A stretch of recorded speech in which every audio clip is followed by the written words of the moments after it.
আজ আমি পুনকো শাক বানাবো। তার আগে দেখে নাও আমি আলু বেগুন ভালো করে ধুয়ে কেটে রেখেছি, আর এই যে শাক আমি কেটে ধুয়ে রেখেছি। তো দেখো গ্যাসের চুলায় আমি কড়াই বসিয়ে দিয়েছি, যেহেতু তেল গরম হয়ে গেছে। তো এরপর আমি দিয়ে দেবো কালো জিরা,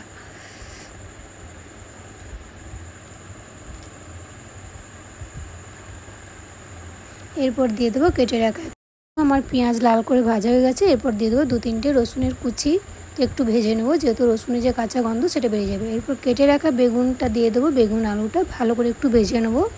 তো দেখো লাল করে ভাজা হয়ে গেছে। এরপর দিয়ে দেবো কেটে রাখা পুনকো শাক, যেটা আমি ভালো করে ধুয়ে রেখেছিলাম।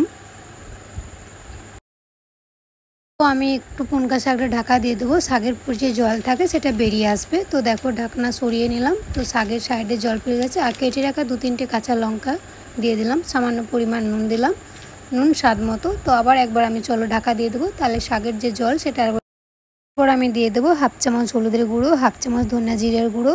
তো আমি একটু ভালো করে নাড়াচাড়া করে নেবো।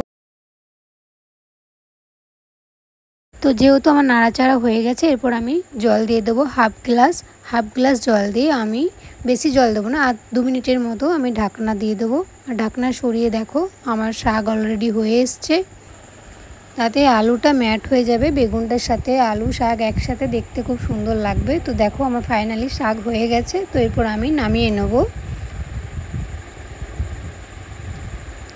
তো যদি তোমাদের পুনকো শাকের রেসিপিটা ভালো লাগে তাহলে কমেন্ট বক্সে কমেন্ট করো, আর আমাকে লাইক